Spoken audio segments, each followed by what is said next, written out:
السلام عليكم أساطير HD أكشن. بطلنا النهاردة أساطير جندي شرس جدا بيفقد صديقه في إحدى العمليات، وده بيخليه يحس بالذنب طول الوقت. وفي يوم بيعرف إن في عصابة خطفت بنت صديقه اللي مات، فبيقرر إنه يطلع كل طاقة الغضب وينتقم ليها. وبيبدأ فيلمنا بمجموعة من الأشخاص السيئين اللي بيستولوا على مسرح معين وبيتحفظوا على الناس اللي فيه علشان ياخدوا فدية من الدولة. في الوقت ده كان القائد جون وفريقه وصلوا للمكان لكن في انتظار الدعم، ورغم إن الجندي صديق جون واللي اسمه ماتيو كان مستعد بالقناصة علشان يقتلهم، إلا إنه بيطلب منه يستنى لحد ما باقي الدعم يوصل. وبيطلب واحد من العصابة من بنت إنها تغني، ولما بترفض بيقتلها بمنتهى الوحشية. ساعتها ماتيو ما بيتحملش اللي بيشوفه وبيقتل الراجل، وبينزل يدور الضرب في باقي العصابة، وبتبقى معركة ملحمية. وعلى الرغم من وصول الدعم والقضاء على جميع العناصر الإرهابية، إلا إن جون بيتصاب وماتيو بيفضل جنبه. وفجأة بيظهر آخر واحد من العصابة ومعاه جهاز التفجير، وبيبقى عايز يفجر المكان بالكامل. وبيضرب جون طلقة، فبيهجم عليه ماتيو بقوة وبيطعنه علشان يقتله، لكن للأسف جون خلاص مات بسبب الطلقة الأخيرة. وهنا حس ماتيو إنها غلطته لأنه اقتحم قبل الوقت المحدد. وبعد مرور 5 سنين كاملة من الحادثة دي، بنعرف إن ماتيو ساب الجيش وكل حاجة وراه، وفضل يتنقل ما بين المدن ويشتغل أي حاجة على أمل إنه ينسى اللي حصل مع صديق عمره جون، خصوصاً إنه مقتنع إنه السبب في موته، وده محسسه بالذنب.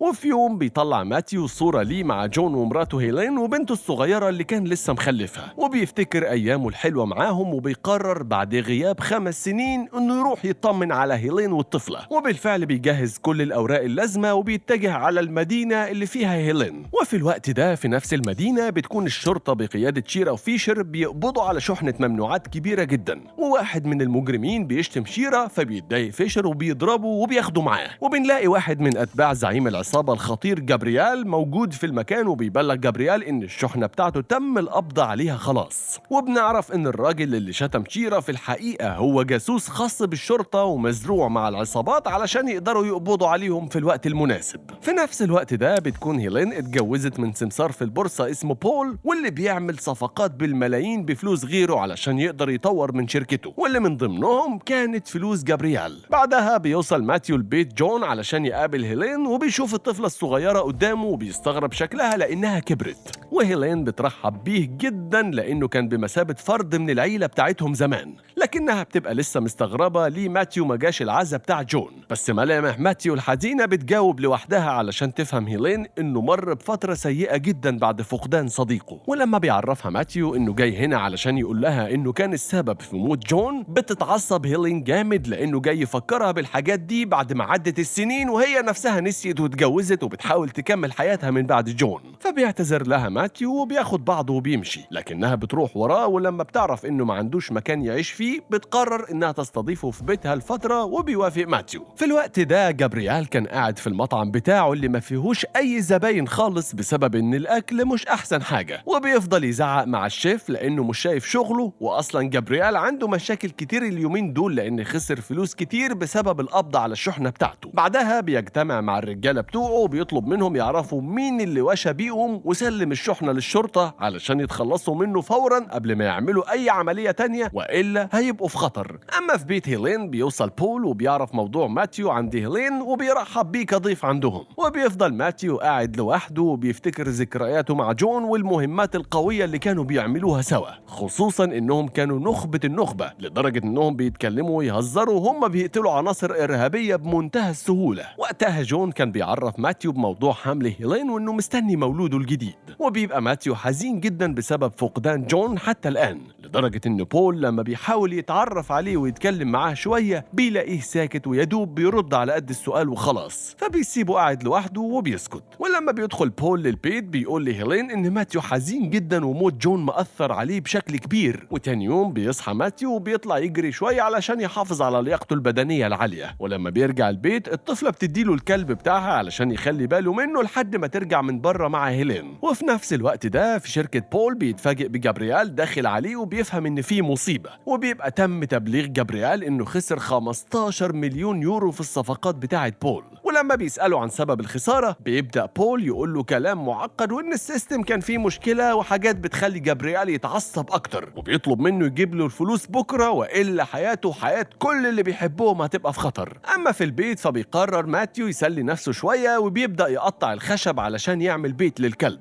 فبتجيله هيلين وبتعبر عن سعادتها بوجوده معاهم وبتطلب منه يخرج معاها شوية، وفعلا بيخرجوا وبيتكلموا شوية عن جون اللي كانوا بيحبوه جدا هما الاتنين. كمان الطفلة بتبدأ تتعلق بماتيو اللي بيلعب معاها وبيحبها جدا، على عكس بول اللي مشغول على الآخر بسبب المشكلة بتاعت جابرييل ومش عارف يجيب له الفلوس منين، وهو اشترى بيهم أسهم خسرانة والفلوس كلها راحت. وتاني يوم الكل بيتفاجئ بالواشي اللي تبع فيشر وشيرا وهو مقتول ومتعلق على جسر النهر، وبيعتب جابرييل على رجالته انهم قتلوه قبل ما يعرفوا منه معلومات، وبيطلب منهم ما يكرروش الموضوع مرة تانية. وطبعا شيرا وفيشر بيوصلوا لمكان الحادث وبيتصدموا لما بيشوفوا جثة الواشي. اما بول فبيفضل في مكتبه مش عارف يتصرف، خصوصا ان جابرييل بيتصل وبيسأله عن الفلوس فبيقول له انه لسه معرفش يتصرف فيها، فبيقفل جابرييل معاه الخط وهو غضبان على الآخر وبيفكر يأذي بول علشان يسرع في انه يجيب الفلوس بتاعته. فبيتصل بول على مراته علشان يعرفها انه هيتأخر شوية في الشغل لان النهارده يوم البيتزا والمفروض يخرجوا، وبعد ما بيخلص معاها بيتصل على شخص وبيقول له انه مستعد للتعامل. وبيخرج ماتيو مع هيلين والطفلة اللي بتبقى اتعلقت بيه جدا وبتديله رسمة هي اللي عملتها ليهم كلهم مع ابوها الحقيقي جون، وبيعجب ماتيو جدا باللي عملته الطفلة علشانه، لكن فجأة وبدون مقدمات بيلاقي ضربة قوية بتيجي على راسه لكنه ما بيتهزش، ولما بيبص للي ضربوه بيلاقيهم 4 أشخاص مقنعين وبينزلوا عليه ضرب، فبتخاف الطفلة وبتحاول تدخل، وقبل ما يضربوها بيمسك ماتيو العصاية وبيلحقها، لكنهم بيبقوا كتير وبيقدروا يخطفوا الطفلة في عربية وبيجروا، وبياخد ماتيو عجلة وبيطلع يجري وراهم بأقصى سرعة، وبيفضل ماتيو يطارد العربية بالعجلة. ولما بيعرف بول باللي حصل بيتصل يعتب على جابرييل لكنه بيطلب منه فلوس وإلا هيقتل الطفلة بدون تردد.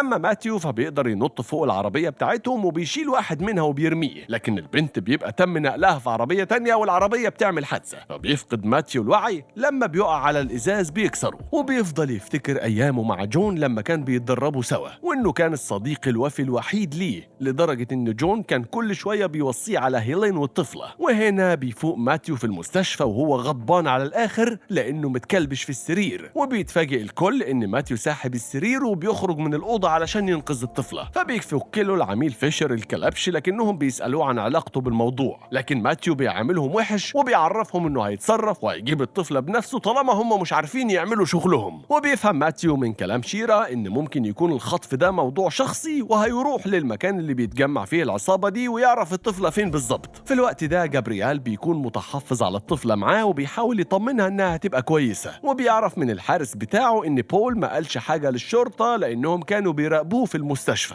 أما ماتيو فبيبقى غضبان على الآخر لما بيفتكر إن جون خلاها عراب الطفلة أول ما اتولدت، وده معناه إنه هيكون الأب الروحي بتاعها بعد جون. وبيقول لبول إن مفيش غير طريقة واحدة علشان يرجع الطفلة، وبيفتح الشنطة بتاعت الأسلحة الخاصة بجون، لكن هنا بيتكلم بول وبيحذره لأن العصابة تابعة للتايلانديين وده خطر جدا. فبيستغرب ماتيو لأن الشرطة ما قالتش على موضوع التايلانديين ده وبيشك فيه، وبسبب كده بيبقى هيكسر إيده. فبيعترف بول باللي حصل معاه وإن جابرييل عايز منه 15 مليون يورو، وعلشان كده خطفوا الطفلة ومفيش في إيده حاجة يعملها. فبيطلب منه ماتيو يكلم جابرييل وبيقول له إنه جهز الفلوس علشان يرجع بنته، وفعلا جابرييل بيوافق وبيعرفه بالمكان اللي هيتقابلوا فيه. فبيقولوا لماتيو. في الوقت ده شيرا قدرت تخترق تليفون الواشي اللي مات وبتلاقي رسالة من بول بيعرفها فيها إنه مستعد للتعامل، وبيفهموا إن بول أكيد ليه يد مع جابرييل والشغل بتاعه، وده لأنه كان عايز يسلم جابرييل للواشي. ولما بيعرف فيشر الكلام ده بيروح لبيت بول علشان يقبض عليه، خصوصا إن بول في الوقت ده بيلم كل فلوسه وأوراقه في شنطة علشان يهرب بره البلد.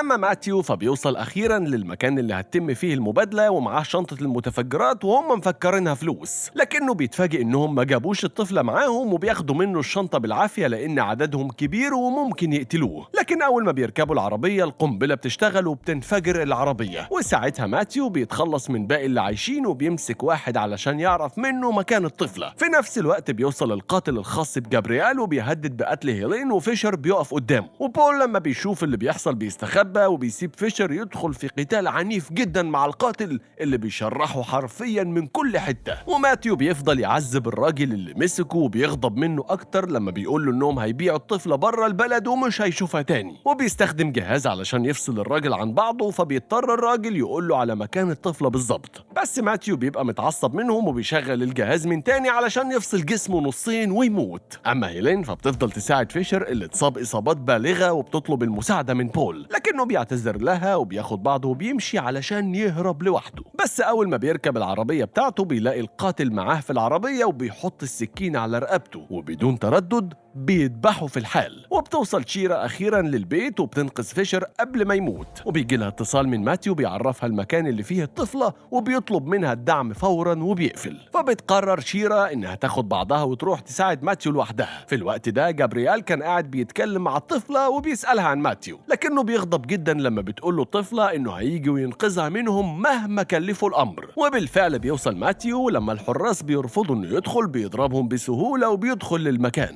وبيطلب من واحد جوه انه يعرف جابرييل انه جاي يشوفه. ولما بيرفض بيقرر ماتيو انه يدخل في قتال مميت مع الحراس وبيبدأ يكسرهم كلهم بمنتهى القوة.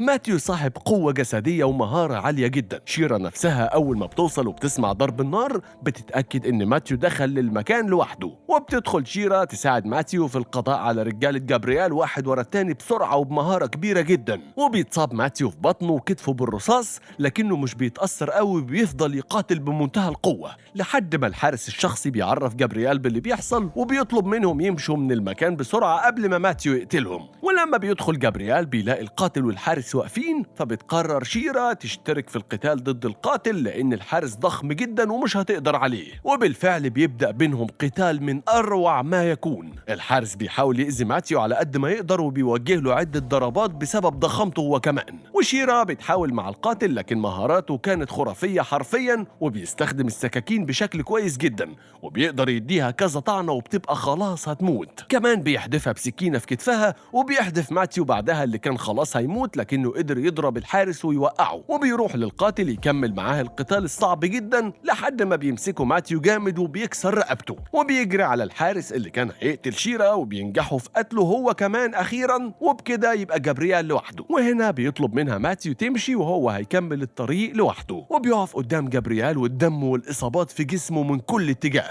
لكن جابرييل بيهدده بقتل الطفلة، فبتستخدم الطفلة ذكائها وبتعض جابرييل علشان تدي الفرصة لماتيو انه يحدف سكينة بسرعة خيالية، فبتخترق قلب جابرييل اللي ضرب ماتيو رصاصة ووقع على الأرض ميت في الحال. وبعد 8 شهور بيتعافى ماتيو وبيعمل بيت للكلب في الجنينة بتاعة هيلين، لكنه مشي بعدها وقرر انه يعيش لوحده من تاني. وأثناء ما كان قاعد بيتفرج على الرسمة اللي عملتها الطفلة ليه، بنكتشف ان ماتيو في سفينة عملاقة جدا في وسط البحر على امل انه يحس بالسلام الداخلي، لان موضوع جون لسه مأثر عليه لحد دلوقتي. وبكده بينتهي فيلمنا النهارده يا اسطوره. ما تنساش تدعمنا بلايك وتكتب لنا رايك في كومنت علشان توصلك كل ملخصات HD أكشن.